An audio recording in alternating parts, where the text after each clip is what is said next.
There we go.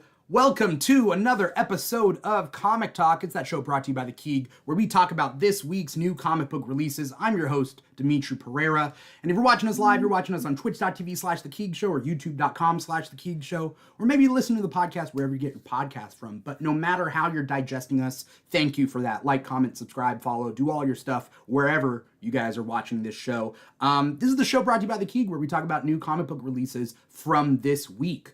We are here on a Thursday, May 23rd, 2024, to talk about everything that came out on Tuesday and Wednesday. Marvel Comics, DC Comics, all the other publishers, Image, Dark Horse, Boom, all that stuff. We're here to talk about everything that we read. Now, I'm saying we because it's not just me, and if you're listening to the podcast, you're like, oh, yeah, it's just Dimithri just talking to himself. But no, if you're watching this, you can see who the guests are, and if you've tuned in on any other episode that we've done, you know that I got guests. Returning back, Virgo Blade himself, we got Ethan. Ethan, how's it going, man? Pretty good, pretty good. Just ready to talk about some comics. It's cool that that we can do that, I think, because I don't know, when growing up, I didn't have anyone to talk about comics with, you know, and I went on internet message boards. Yeah, it was basically like internet friends, and then like thankfully I had cousins who were into comics, but like I didn't have like real time, real life touch grass friends. Yeah. But now you do? Oh wait, are we still considered online friends? Like, how does that work? I feel like we'd have to like at least meet. I mean, I feel like nowadays, because of how like technology is, it's like most of our relationships are like parasocial anyway. Yeah. So I guess it would depend. I guess for me and you, we're probably friends now. Yeah. Because we've been here for a while.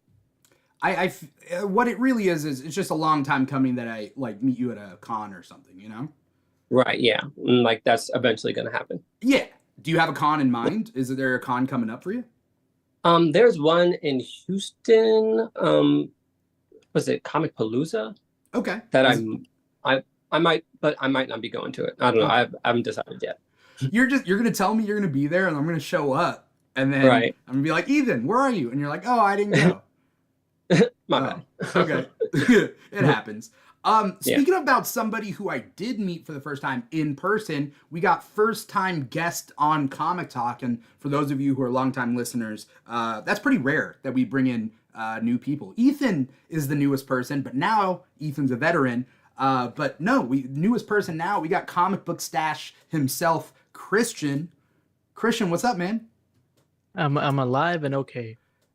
Is that because C2E2 was crazy? Were you not expecting to come out alive?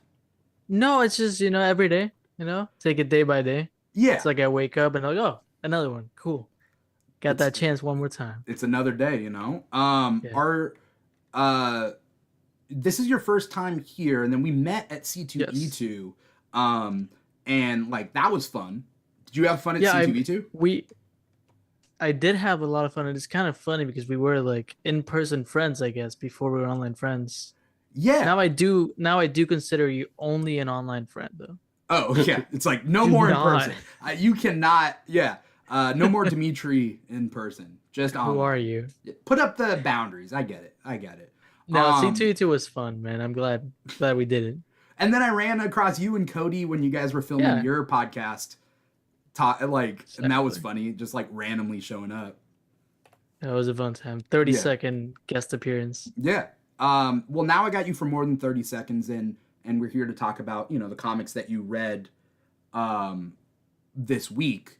Do you normally... Wait, you have a weird relationship with, like, weekly comics, right? Like, you fell behind, something like that? So I do go weekly, but I think with the con and everything, I was just like, you know what? I want to, like, be as like have the opportunity to do everything I want to do in Chicago. So I sort of stopped buying weekly comics for like a month before and then a month after. I was like, save some money, Yeah. And there's no problem with just falling behind a little bit. So I stopped for like a month, and then when I came back, I just didn't continue. But we're back full swing. I got all my books. It's fun, and it's been fun catching up. Are you catching up? You're catching up because you anyways would have been catching up, not because of this show. Yeah, right? exactly. Yeah. Okay. I mean, I caught up on like one specific book for this show, but in general, I'm catching up on things I've been buying for a year. Okay, that's fair. That's fair. Also, just shout out to like all of us who are just reading week after week and you know, just reading a lot. Comics can be expensive, time consuming, like hard to get into. Do you guys feel like a struggle? And I'll put this to Ethan first. Feel like there's a struggle being like such a devout comic fan? It's like yes and no. It's like I love it, but it does, like, in terms of just like your personal life or your professional life, like it does take time out of it on top of your other obligations that you have to fulfill. Mm-hmm. And I think that that's the part that I like struggle with. Not like it's like this whole big thing that's like tearing my life apart, but Hopefully not, yeah. because right, yeah, but the thing is, like, at the end of the day, like I love comic books, and like that's just something that I'm gonna love forever. So even though it's like there is some like pain associated with the hobby, but at the same time, it's like I can't give it up. So I don't really complain too much about it because I just love it. So Yeah, I just put up with it. that's fair. Christian, how do you feel? It is a struggle, and it's a struggle to just organize your life around it, Yeah. I think, and also keeping your pull list, like tight. Because there's been times where, like, especially with events, I go crazy and I'm like, oh, I need to read every single book in this event, and that can kill your wallet. But also, I feel like my biggest issue is that if I don't go 1 week, I feel bad. Who Like, do you I'm feel like, bad man, for? I just in general, I'm like, Brian, the guy that works in my store, guy, he must be wondering where I am. Yeah. Or Oh, like, so you man, feel I bad just for didn't read him? my books. I would feel, but he's my friend, Yeah, At this yeah. point, it's like I've been going there for like 2 years. So I consider him a close friend. Yeah. But also, like, I'll watch all these videos because as a content creator, when you don't go to the comic book store and you depend on making videos about comics, Mm-hmm. it's the FOMO is real. And I'll see all my friends talk about a new book, and I'm just sitting in my house like, Yeah. I also think it's funny that like you're big on like TikTok in the comic book like sub talk, right? Like it's Yeah. that like corner, which I think is really interesting because like there are a lot of creators that talk about like characters and everything, but like there is a very dedicated few that talk about like comics as the medium is, you know? Yeah, it's kind of interesting because like I don't know as much as everyone else. And I'm aware of that. I'm fairly new. I've been reading. I think I just made it like 1,000 days, like very recently, Oh, of so like it's reading it's like reverse comics. AA. It's like how long have you been addicted to comics? Yeah, exactly. I can tell you, August 14th, 2021. Uh, and it's funny because as a new reader, I don't know enough, which is good because when I'm not buying weekly comics, I can just go and read a book that came out in like 2010 Right. that everyone knows about. But for me, it's the newest event of the day. Yeah. But like now that you're up to speed, there's more pressure to be up to speed, right? Yeah, it's just I get like self-conscious about it more than anything because I'm like, I not only do I need to be up to speed, like I feel the need to do it, Mm-hmm. but uh, once again the FOMO of like knowing other people know about this book. Like I forgot to pick up one book last week, and I was even right now I'm sitting here thinking about it, What was the and book? people are like, it was Ultimate X-Men 3. Oh, yeah. Okay. I have my thoughts, you know. It's okay. Well, that's the thing. Maybe I'll hate it, but I don't know if I'll hate it because I didn't pick it up. Okay. I like that attitude. Ethan, are you reading Ultimate X-Men? Not that it came out this week. I'm just wondering. Um, Not yet. Like I was gonna go into it, but here's my whole thing with like Marvel, since I'm more of a DC guy. Yeah. It's like I really want to get grounded in the 616 before I like jump into Ultimate. Yeah. Like I know like some stuff about it, but like I'm still like working through like the Hickman X-Men, and like I'm a very like focused, like studious type of person when it comes to like comic book reading. I like to like know the whole story, know like characters' backstories, and so Mm-hmm. when I get to Ultimate, I want to like have that time to fully devote my time and energy to it. I mean, what I will say, which is something because I was like, oh, I need to read all of Ultimate Spider-Man. Thankfully, it's like, it's not even the old Ultimate universe; it's a new Ultimates.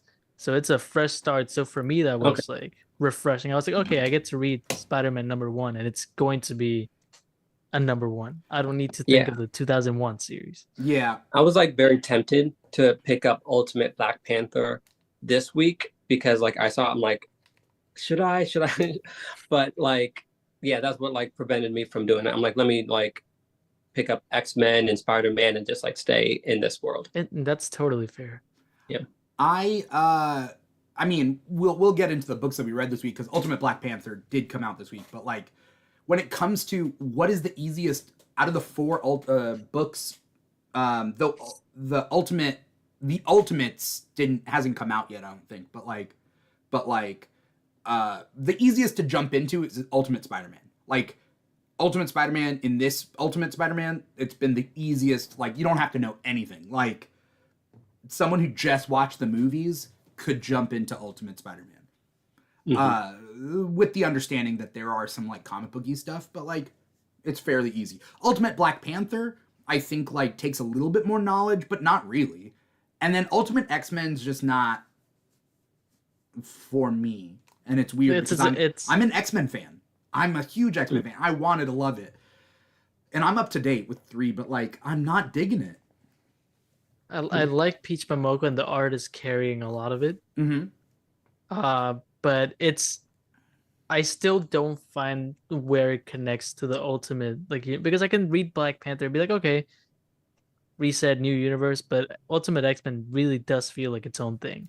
It's weird. I don't know why it's called Ultimate X-Men. It should be Ultimate Armor. That's all. It should be called that. Ultimate Armor. Because it doesn't make... I don't know. Anyway, I don't want to spend all my time because we have limited time and everything and like talking about, Ultimate X-Men, which didn't even come out this week. But let's talk about the books that did come out this week. Who wants to go first with their list of books that they read this week? I'll go. All right. Don't mind. Yeah. So I got The Spectacular Spider-Man, issue number 3, The Fall of the House of X, issue number 5, Wonder Woman, issue number 9, Superman, issue number 14, that's House of Brainiac, number 4, and World's Finest, issue number 27. Okay, awesome. Very nice. That's a good, solid list. There's a lot of good titles out this week, so I do have to shout that out. And in the previous couple weeks, I barely read anything, and it's been evident on these episodes. But this week I read a lot, and I caught up on like older, like from the weeks past that I missed. But okay, nice. Christian, what'd you read? So I read Batman First Night number 3. I read Void Rivals number 9. White Boat number 1 by Distillery Media Comics, and I read Justice League versus Godzilla versus Kong number 7, I believe, and then Immortal Thor number 11, which wasn't a book I expected to read, but it's pretty great. Did you read anything else? You get to Cobra Commander? No, I didn't. I didn't read Cobra Commander. It was like in my list. I haven't read it. I did buy it, and I think it's great. It's like, it's not you, it's me. I get it. Okay. Okay. I read a lot this week. But again, like the last 2 weeks I read like 2 books each. And I was like, oof, I'm falling behind, but I managed to like catch myself up. This week I read Superman 14, Batman Superman World's Finest 27, Fall of the House of X 5, the Superior Spider-Man 7. What did you read, Ethan? You read the Superior Spider-Man. No, you read the Sensational Spider-Man? Was it Amazing? Wait, issue number 50. The Amazing Spider-Man 50. Okay, Amazing Spider-Man, yeah. And also read Nightwing 114. Oh, okay. That's what I'm getting confused because last week there was this Sensational Spider-Men. I think that's what they're called. I could be wrong. And that's the Miles Peter one, but that's last week. Anyway. Oh well, yeah. I'm reading Spectacular Spider-Man with Miles and Peter. Spectacular Spider-Man. Was that this week or Yes. last week? That was this week. Oh, okay. Right? I think That's so. what Yeah. was on the There was a lot of Okay. Spider-Man books this week. So, okay, cool. I also read Ultimate Black Panther 4. I also read Nightwing 114, Amazing Spider-Man 50, Titans 11, Blood Hunt 2, X-Men 97 3,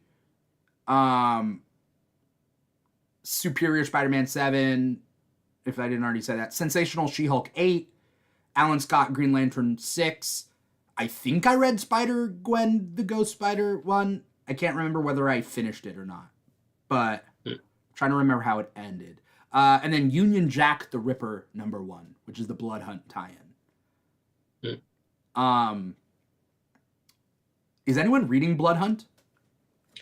So, I mean, this doesn't really count, but like I went for a free comic book day and picked up the like Blood Hunt free thing, and like I did read it, and I do like it, but I'm not sure that I'll like the whole event just because like I don't know. I have this thing with vampires. Like I love vampires, but more of like the gothic classic version of it, not necessarily like what DC did with like DC East, where it's like overly kind of like dark and grim. That's kind of what like Blood Hunt seems like, and I'm not against it. It's just not like something that I gravitate towards. Yeah.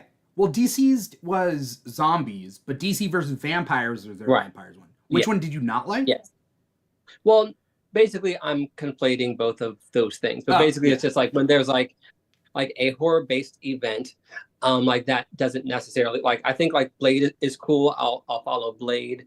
But like if it's like zombies, vampires, like monsters, like if it's just kind of too overt and obvious, and I don't really get the sense of like what is the story like really about on a deeper context, I just don't have that same interest in them unless there's like a deeper theme going on. Okay. And I could be wrong. There could be one that's happening because like I was halfway tempted to pick up Blood Hunt because I did read the free comic book day like Blood Hunt issue, and I did like it. Mainly because of the characters that were in it, but not necessarily because of the story. Okay. I'm liking Blood Hunt, and there's a lot of tie-ins, but what's interesting about Blood Hunt versus like last year or the year before, is it DC versus Vampires, is that DC versus Vampires is its own continuity, like its own timeline, it's an Elseworld story, versus this one, this is like the 616. So although there are ramifications, and I know that like certain people who die will probably come back, and that's vampires for you. Like, what are you gonna do? It is kind of nice to see like quote unquote ramifications to like the main storyline. Yeah, I mean it definitely seems less contrived just based off of the fact that it is like in continuity, but just as an event unto itself, it just doesn't like the premise doesn't grab me the way that I feel like it's like I'm not like excited. Whereas like the Fall of the House of X, that's something where I'm just like, oh, like this is like changing with Krakoa and like what's going to happen with the X-Men and Nimrod, and it just seems more based on story versus that which is somewhat gimmicky in my perspective. Yeah, I get that. I'm very curious on where Blood Hunt takes us because they've been setting up some stuff. I don't want to say the big spoiler that happens at the end of Blood Hunt 1, but Blood Hunt 2 is out already. So I feel like, is it time to say the spoiler? In the first issue spoiler? Do you know what I'm talking about, Ethan? I'm trying to think because... Do you know how it ends? Issue 1 ends? Maybe they didn't give me the whole book because like there was like multiple books within that free comic book day special thing. Yeah. It ends with... I don't think so. So basically, Christian, are you reading Blood Hunt? No, you can spoil it. I don't care. It's a big vampire thing. So basically, the first issue starts off with all the people who like control shadows, or like the Dark Force is what it's called, right? In Marvel, they all like kind of like turn inside out, and their Dark Force energy goes up into the sky and turns everything dark. So now the vampires come out, and they have like an organized assault on like all the different cities. Anytime there's like a vampire thing, like in whatever city, like they're now spreading, right? And so then there's like a group of like 6 or whatever, like almost like superpowered vampires. Like they're almost not even vampires. Like one's like crystallized, made of crystallized blood, and like there's like a bunch of stuff, right? It's like super vampires. But they're led by not by Dracula. Who are they led by? Well, at the end of issue 1, we find out they're led by Blade, and Blade is, I'm assuming, possessed and by something. But like Blade, he kills Doctor Strange and turns him into a vampire, and so like there's a whole thing going on. It's super cool. I'm loving it a lot. But that's me. That does sound kind of cool. I'm not gonna lie. Yeah. And then Dracula's teaming up with Blade's daughter, and they're doing their own side quests. So there's a bunch of side quests going on. I don't know. Oh, yeah. I mean, like, but my other thing is also just like, with that, all that does sound cool. But for example, it's like, I know of Blade, but like I don't know about Blade's daughter. So it's like, in order for me to get like the full like story, I would want to know about like that. She's as new. Well, you know? So she only appeared in a mini series called Bloodline Daughter of Blade, and it came out last year. Okay. Might have to check that out then. Yeah. So I don't know. Pretty cool. Anyway, that's not even is that my pick of the week? Yeah. Wait, what have we gone over? We've talked about, wait, what's your pick of the week? Did we talk about picks of the week? Yeah. No, we haven't. We talked about what we read. Okay. I think I went off topic. Sorry. Well, off topic by going on topic. I don't know. Whatever. Yeah. I'm neither here nor there. It's your show. Well, yeah, but like I'm trying to make sense of it because my brain is weird right now. My pick of the week is Blood Hunt #2. It just picks up where Blood Hunt #1 takes off. I'm liking this event. That's all I have to say because I've already talked enough about it. But Blood Hunt #2, the Avengers are doing a thing, but some are dying, and like there's cool stuff. A major Avenger's been turned into a vampire. And that's pretty crazy. So, yeah, I'm a fan. That's my pick of the week. What's your guys' pick of the week? My pick of the week was White Boat #1. Okay. It's a distillery book. It's Scott Snyder, Mm-hmm. who I love. I love that. Yeah, I actually have the great. Batman omni sitting right next to me. So he's just, his writing is really good, like in general. But this story, like being like an indie book and just its own story, it's about a guy who has like a tragic accident on a boat when he's like a little kid. And then as an adult, he's not really going anywhere in life, but he gets asked to do an article about the most expensive boat ever made. And once he gets on the boat to like start writing the article, the boat takes off, and he doesn't know where he's going. He doesn't know why he's there, who called him, and he's just trapped there. And there's some supernatural things to it. I don't want to spoil it, but it's phenomenal. I think I've been drawn more into indie books recently. Mm-hmm. Because a lot of like the big 2 books have felt either gimmicky or like it's just a lot of books coming out and I'm not interested in them. Yeah. But Distillery especially has some really good quality books that I've been enjoying. Not all of them are like my favorite, but this one happened to be just a 10 out of 10 in my book. All right. Sounds cool. Distillery's been very interesting because it's kind of new, and I'm sure they have they're like creator owned stuff. Like they're given they're able to keep the rights. Who's heading Distillery? Like who's in charge?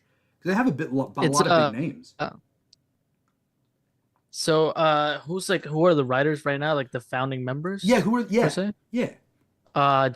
James Tinney IV, Brian Azzarello, Becky Cloonan, Tula Lote's there, Scott Snyder, Jock.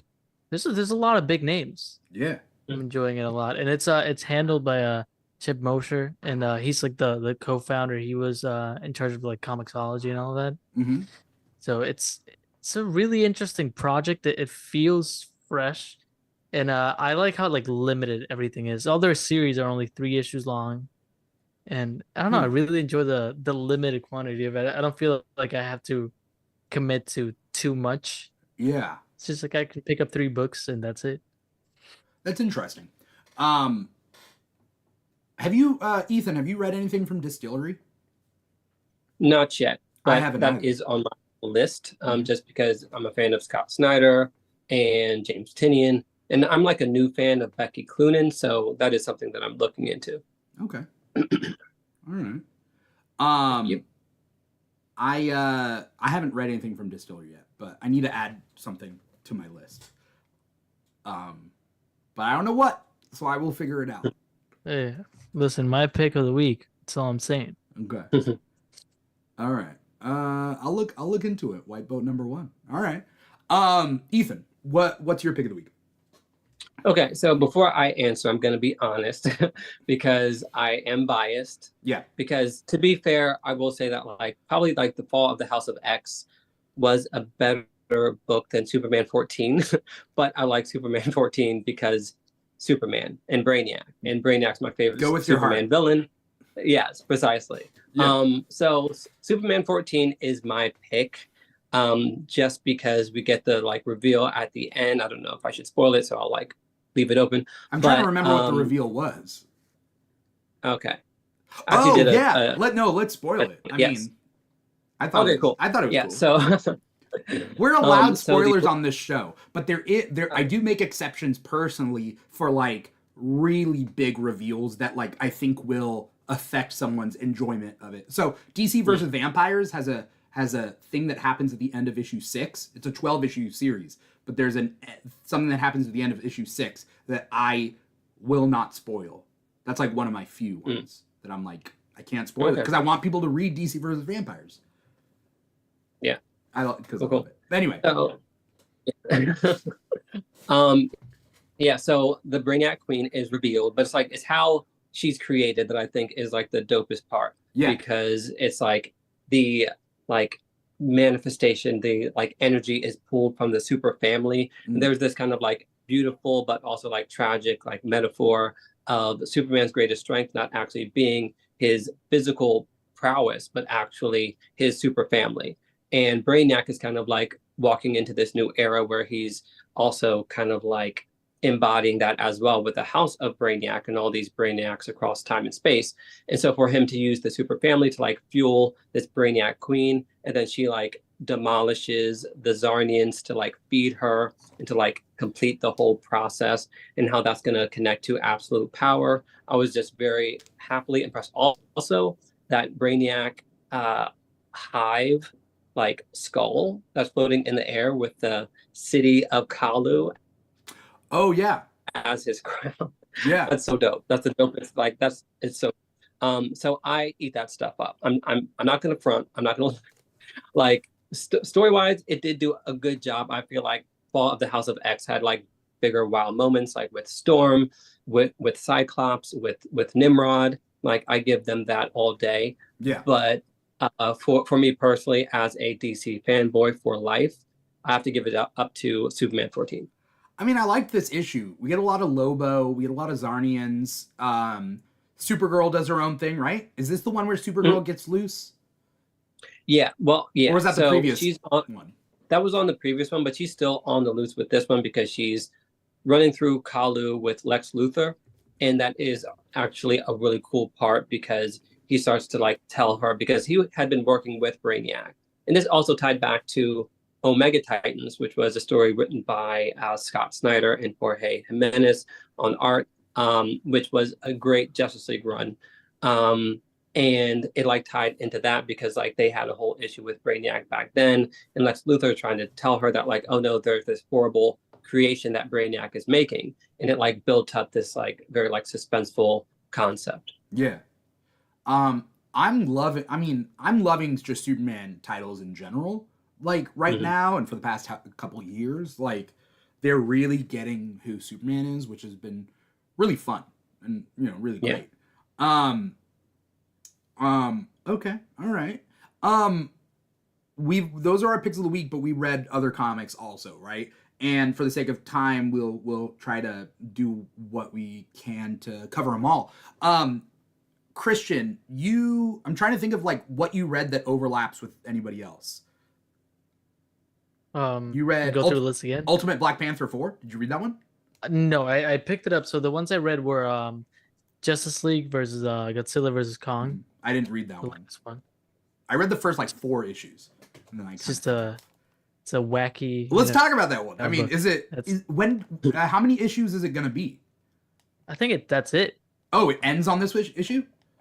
It's done. Okay. And without spoiling it, I do want to say like I picked this book to talk about. Okay. Because it's nothing but like, hey, destruction, Right. monsters. That's it.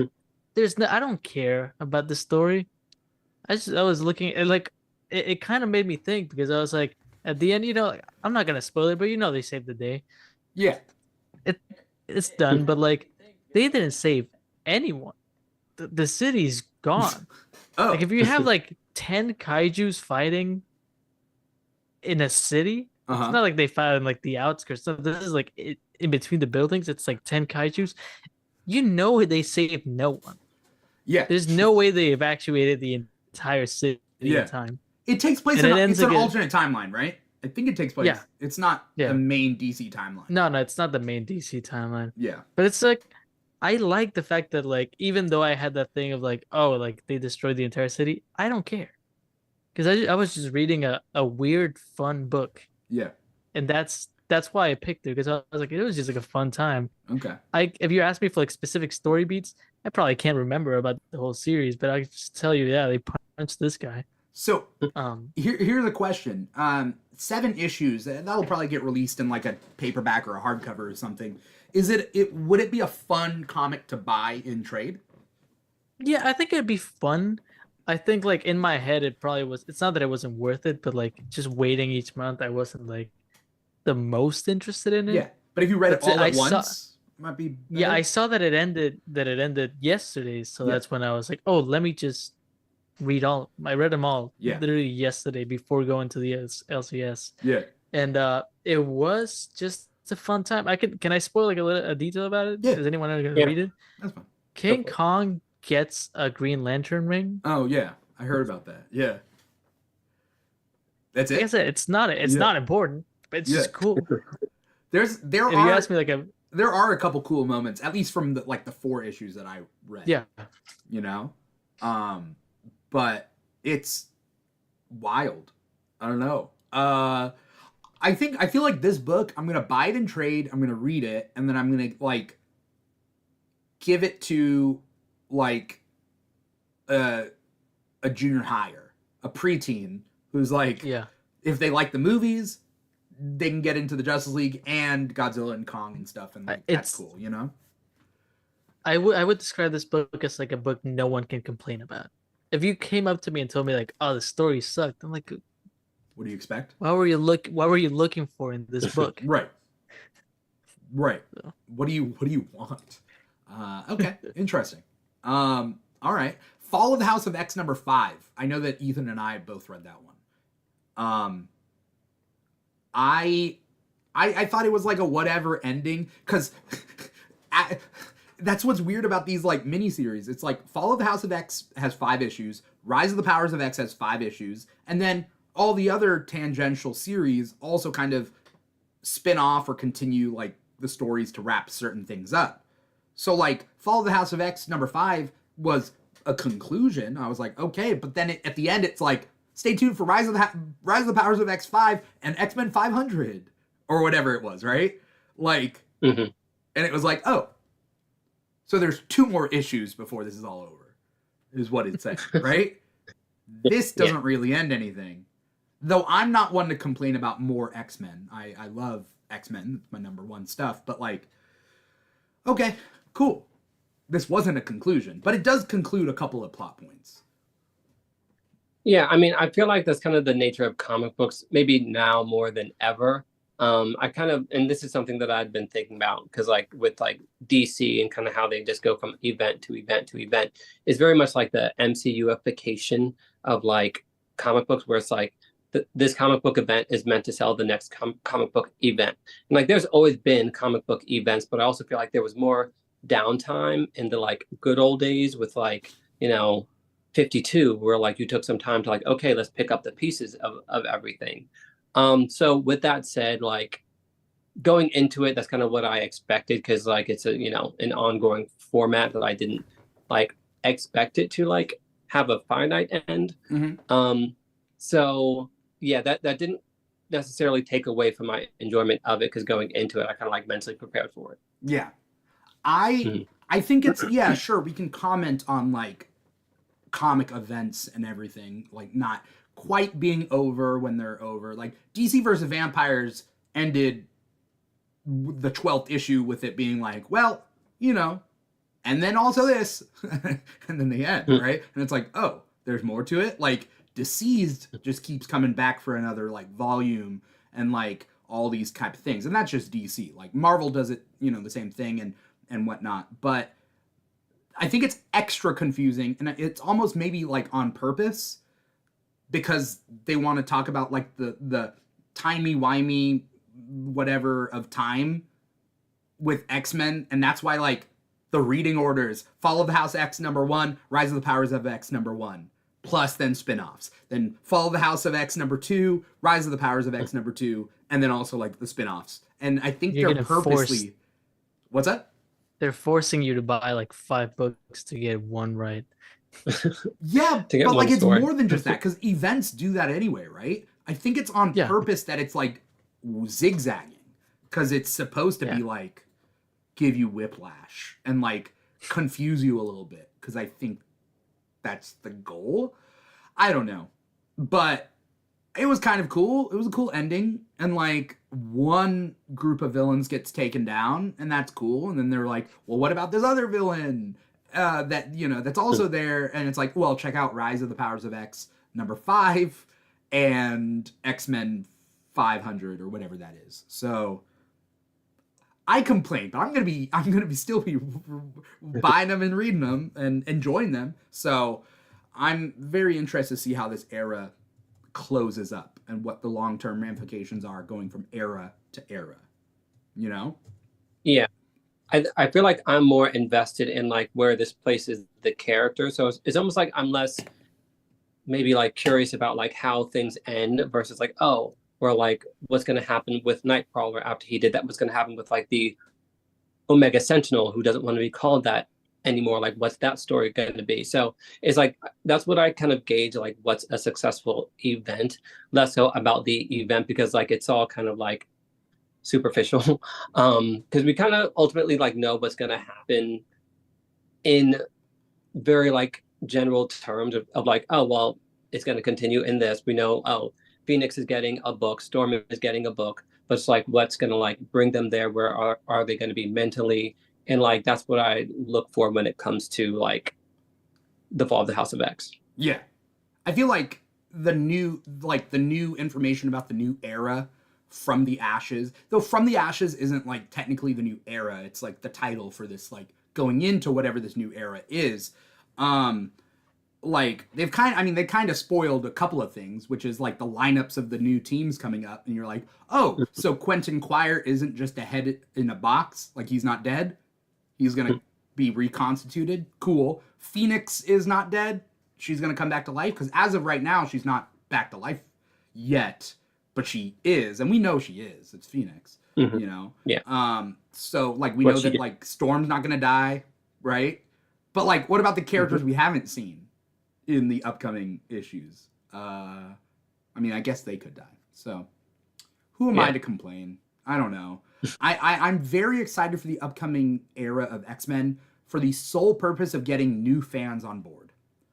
And new fans will be like, Christian, are you gonna jump on? You gonna jump on the train? I'm gonna try. Please I'm gonna do. try my best. Do it. No, I'll do it for you. Okay, buddy. All right. Do it for you. All right. You gotta send me a list of what to read. I'm not gonna. That's do the it on thing. my own. Like, it's gonna start off pretty slow, because I think like issue number, like X-Men #1 is gonna come out in July, and then Uncanny X-Men #1 doesn't come out until September. So I'm like, no, what's after July? August. And then Exceptional X-Men #1 doesn't come out until September. So they're kind of like staggering the releases of their number ones a little bit. And so, you know, I think it'll be a really easy way to ease people in on where's your local comic shop, you know. Okay. Buy one book this month. and then you buy one That's book. good. And then next month, Pretty you buy good. 2 books. Because it'll be 2 issues at that point. One will be on the second issue and one will be on the first. And then the third month, you buy 3 issues. And now you're starting to like ease people into X-Men comics, but also into comics in general. By the way, anyone who can hear me, comicshoplocator.com, find a comic shop near you. Support your local comic shops. I'm excited for that, though it's going to be sad to see the Krakoan era kind of end, but it is what it is. Let's go real quick with some of these. Wonder Woman #9. How you feeling about that, Ethan? Yeah, so once again, like I'm usually more of like a story-driven guy, but like the art in Wonder Woman 9 is just so gorgeous, and that's like the main thing that I actually want to talk about. The story itself was fine. Mm-hmm. Wonder Woman kind of has like this dream sequence thing with Steve Trevor. She talks about eating a rat, and that kind of threw me off. But I feel like overall it was interesting. The art, once again, like if he doesn't get nominated for an Eisner, I'm gonna eat a hat or something. Like it's that good. So it was, I enjoyed it, definitely loved the art, I'll say that. When are the Eisners? I'm I think not sure. they just announced nominations recently, I think. Yeah, because Dan Mora, I believe, was nominated, but I don't know the date of that. In July. So they did announce the nominations. That's amazing. Mm-hmm. I'll have to look into that. Okay. Did anyone read, or no, let's see. Christian, you read the Batman First Night #3, right? Yes. Yes, I did. I read issues 1 and 2, and I thought they're pretty cool. It's Black Label, and it takes place like in 1939 when Batman was first created, and like so it's the first Batman. It's like it's pretty cool, man. Yeah. My thing about like DC Black Label specifically is that they take those things like, but like you could do like it's a crossover event, whatever, but they just do like this isolated series, and it's not coming back. It's just gonna be that. Yeah. I don't need to worry about what's gonna happen after what happened before. But I can't remember the last time I complained about a DC Black Label book. But it's Batman in 1939 fighting like monsters. I don't even know how to describe them. Because I think they're Hugo Strange related. That's what I think. It's people who are like on the verge of death that are brought back. Yeah, but I think by Hugo Strange, I think, or no. Who was it? Was like the monk or something. What was his name? The voice. But like in the original Batman comic. So in this one, they do reveal who's doing it in the third one. Yeah, so that's why I'm sort of keeping it to myself. But it's a guy called The Voice. I remember that's what they call him. It's just really cool. The art style, first of all, was beautiful. Mm-hmm. That's probably, I mean, the writing's great, but the art style really was the thing that kept me in most of the time. Okay. Like every single page was just so much to look at. Yeah. And I really enjoy. I'm really a big fan of DC Black Label. And this one specific, I like the oversized format on these, and I'm not a fan of oversized books. Yeah. But I feel like I felt like I was reading a book from 1939, if that makes sense. They really sold it to me. Yeah. They do something with like the color and like the art and the kind of like pseudo burned edges that are kind of like, I mean, DC Black Label, it's just quality. It's always like they have a standard that they're keeping, which also it's quality of paper and ink and everything, but it's also quality of writing and storytelling. So, all right. I read Alan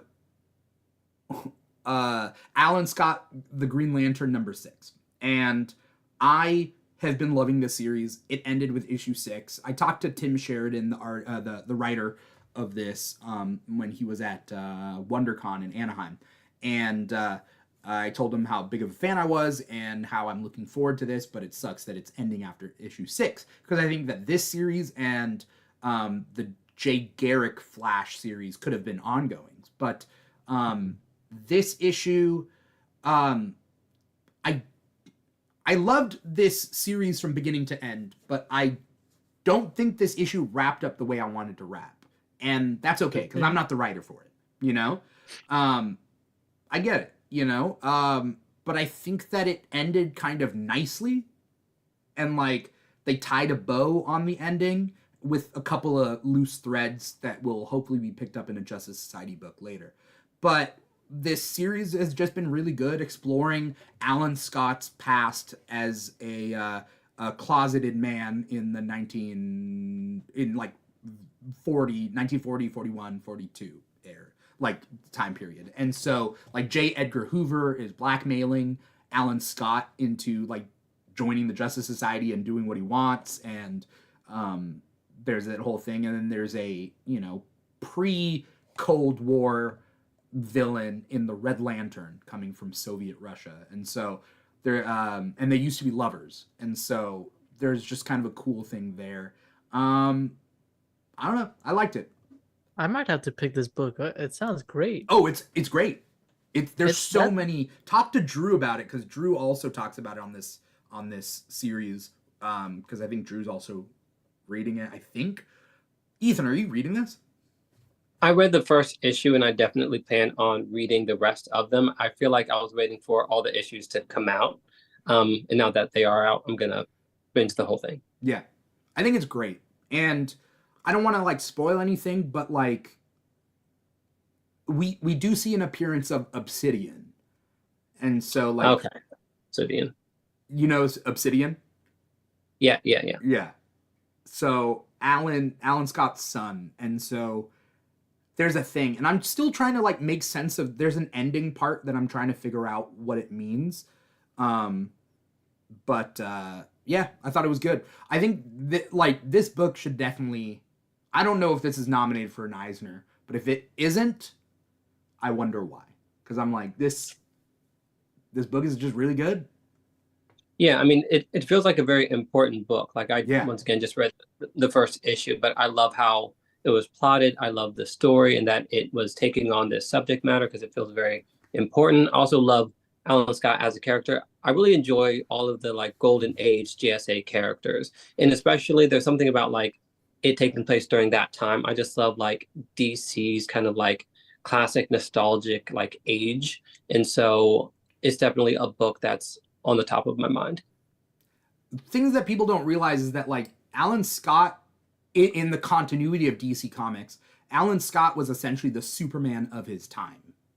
Mm-hmm. Yeah. Like of the Justice Society, like we're not talking like Dr. Fate, because Dr. Fate and Spectre are like very powerful, but that's a little bit of a different thing. But like Alan Scott is the guy you ask for help. Like he is the elder statesman of the group, and so it's interesting to see him before the Justice Society here and have his own questions that he needs answering. So I mean, yeah, I'd recommend this 6-issue series definitely.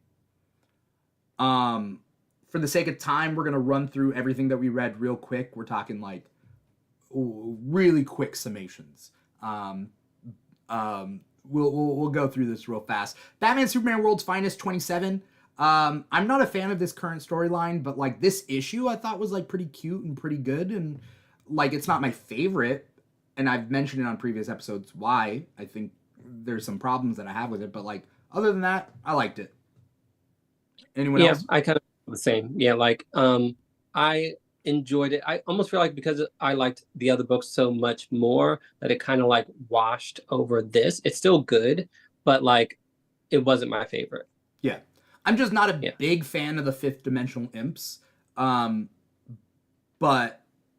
when they're used and used sparingly, I think they're good. So yeah, that's just my personal taste.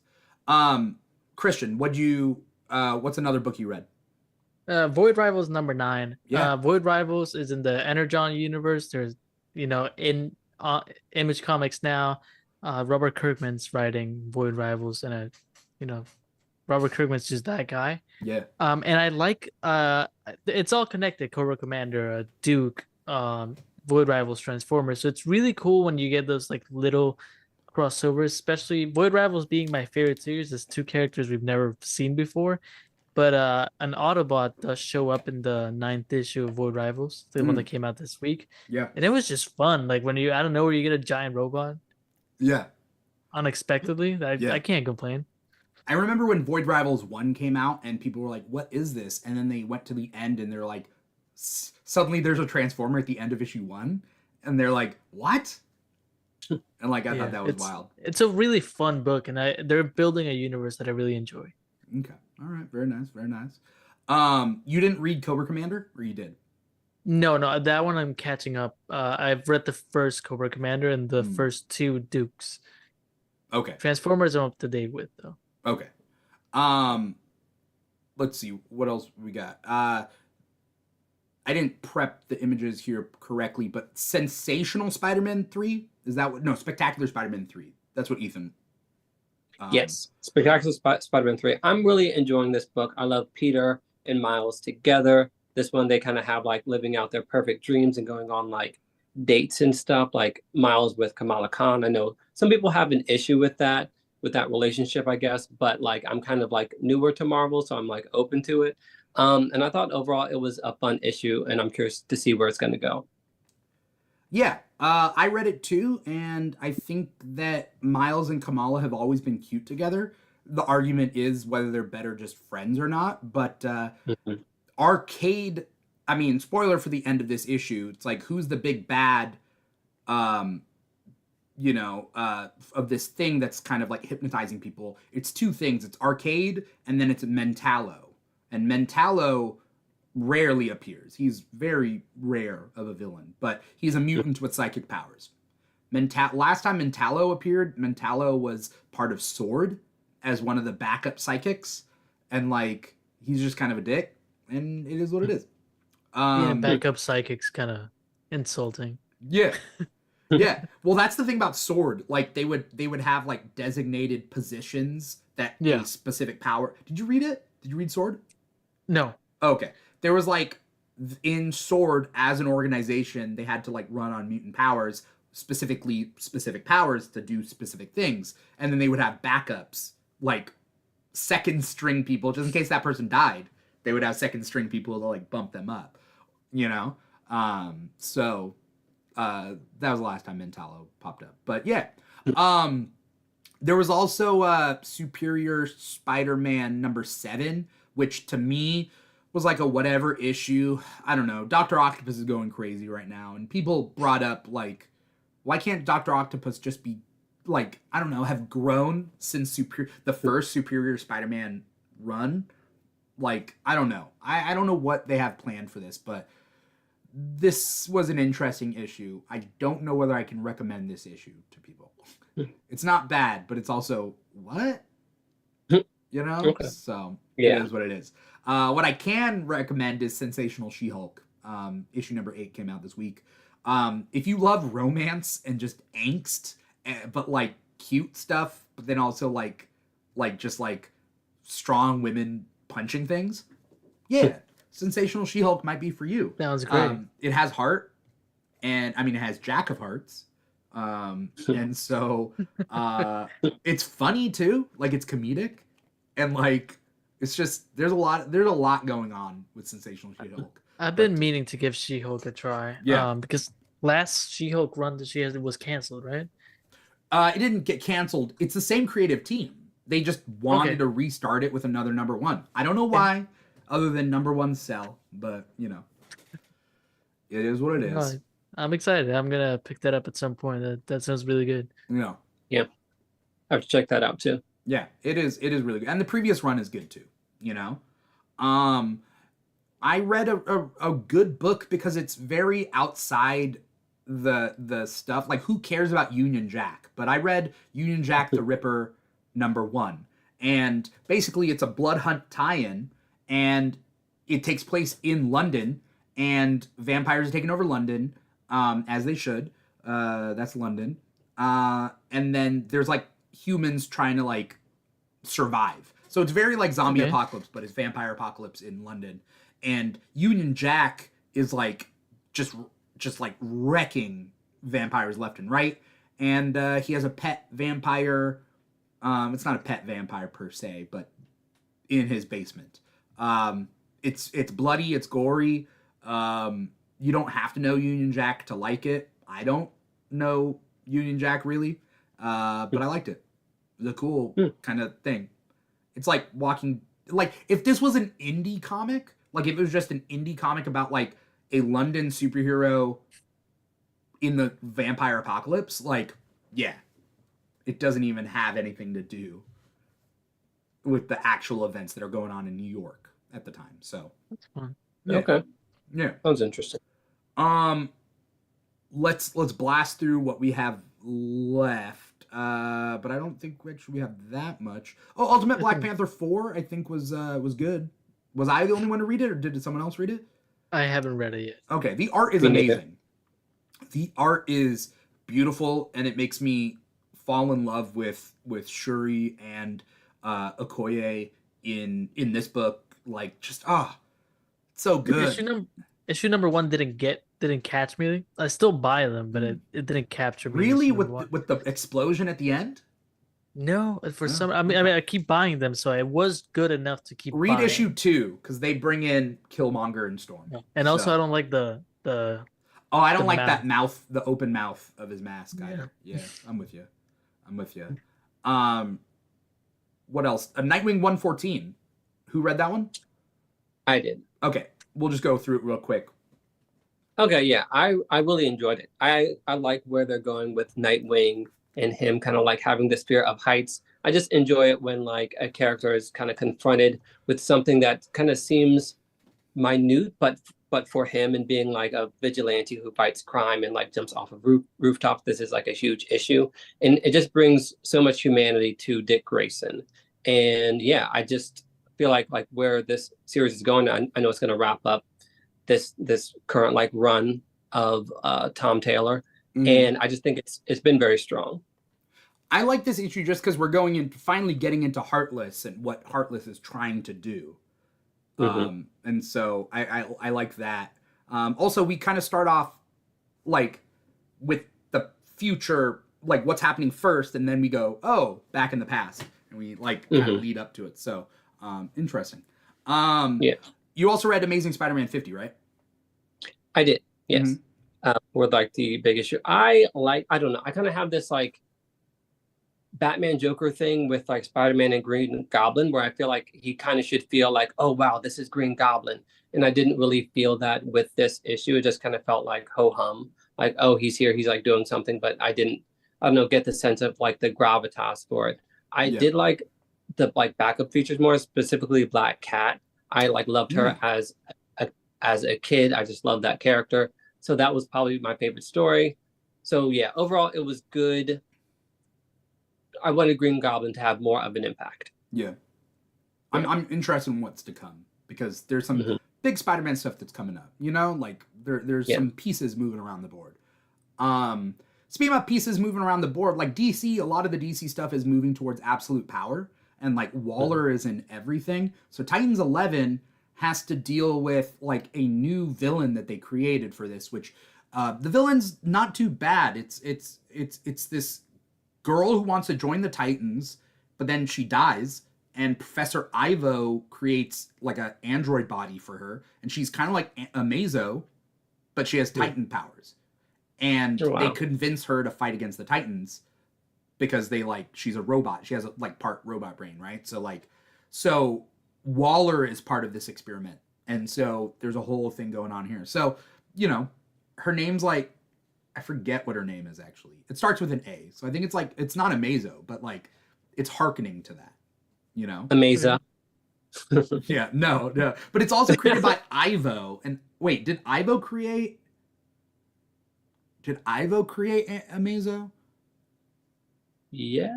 Ivo created Mazo. Magnus, Doc Magnus Did the Metal Men. Did the Metal Men. And T.O. Morrow created Red Tornado. Yes. Okay, so this is T.O. Morrow creating off the notes of Ivo. So like Ivo isn't it. So Tio Maro is like, oh, like whatever. This is also kind of like Red Tornado in a way. Anyway, convoluted, but like the art is great. And like, spoiler alert is like Raven has been a demon, like taken over by her demon self for the last however many issues, and nobody knows. And so there's a whole thing there. And I think last but not least, X-Men 97 #3. If you love X-Men 97, if you love like that cartoon, this little mini series takes place in between the 92 series and the 97 series. And like, it doesn't do much other than like, just kind of tell you the things you already know, which is like, oh, this is the scene where like, quote unquote, Jean Grey finds out that she's pregnant. And like, because you didn't see it in the series, she's already pregnant. So it's like, it's just bridging the gap for the sake of bridging the gap. It is what it is. It's fun. Definitely something worth like buying a kid the trade when it comes out, you know? Okay, cool. Yeah. I think that's all the books that we read this week, right? I think I had, the other thing I had, Immortal Thor #11. Oh yeah. How'd that go?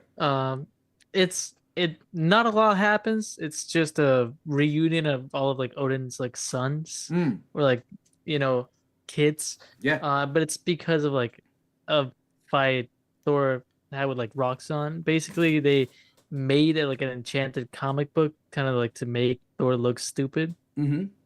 And the people started believing him, and they framed him for murder. And actually, the only reason why I think it's cool is because they actually released the comic book. The Roxxon comic. Yeah. I read that. That was interesting. It's weird, but yeah, okay. And then in this one, he's basically trying to patch that problem. That's it. Nothing happens. Okay. Still enjoying Immortal Thor though. All right, fair. That is all the comics that we read this week. I'm so happy that I got you both on this episode. So thank you guys so much for coming out and being on the show. Whether Christian, it's your first time, or Ethan, you're a regular now. You got you're not a robot body. Nope. No longer. Hopefully, when X-Men #1 comes out, come back I'll on. let you know about it. I mean, I'm going to be ramping up X-Men content just to get people, like excited for it. So, thank you both of you so much for coming out. Before we get going though, Ethan, where can we find you online? What do you got coming up? Anything you want to plug? So it's Virgo Blade on TikTok, Twitter, and Insta. And as always, there are things happening in the background, but things take a long time, so I cannot talk about them yet. But stay tuned to my socials for all that good stuff. Awesome. Christian, what about you? Comic Book Stash on TikTok. That's Stash as in mustache. And then on YouTube, Color Break. It's a podcast I host with my friend Cody Collects. Yeah. And we're also just putting out like a vlog for C2E2 that where we met you, and just every now and then we'll make cool videos. Okay. But yeah, that's all of it. All right. Cody was also awesome when I met him, and you and Cody both do great work. So, keep it up. I appreciate that, buddy. That's really nice of you. Yeah. Thank you everybody out there for watching and or listening. If you're watching us live, which I know that some of you guys are, let us know in the comments. Like, comment, subscribe, follow, check mark a box, give a thumbs up, do all that sorts of stuff. If you're watching us live on twitch.tv/thekeegshow or youtube.com/thekeegshow, awesome. If you're listening to the podcast, wherever you get your podcast from, we got, Apple Podcasts, Spotify, iHeartRadio, SoundCloud, Audible, Amazon Music. I think we're on like all those platforms. Write a review, do what you can, show some love. If you want to follow me personally, you can follow me at This Is Dimithri. I just got done with a 20 episode run of a game show, a person, place, or thing. And so, who's to say what developments are coming up in the future? So there's that. That's me personally. But as far as the Keeg is concerned, you can follow the Keeg on social media, on TikTok and Instagram at The Keeg Show. We're also on Facebook, Twitter, Threads, all that stuff, at The Keeg Show or /The Keeg Show. If you want to find a comic shop near you, go to comicshoplocator.com, support your local comic shops. Also support your local libraries. That's a big thing, and that's how one of the big motivating factors of me getting into comics is having comics at my local library. So if you don't want to buy a bunch of comics, you can rent them. That's how libraries work. So check out your local library as well. That is pretty much it. This is Comic Talk, where we talk about different comics, all the comics we read for this week. But we also have, we had the X-Men 97 after show, but we will be having the Acolyte after show if you're a Star Wars fan. We also have State of X is our monthly X-Men podcast. And then we have the Keeg Talks, where we talk about like movies and TV shows and whatever, different topics every week. So there's a lot that we do here. So, stay tuned for all of that and more. That's pretty much it. Thank you guys so much for watching. I'm your host, Dimithri Perera, and this has been another episode of Comic Talk for the week of May 23rd, 2024. Take care, everybody. Bye-bye. Bye. Peace out. Bye, guys.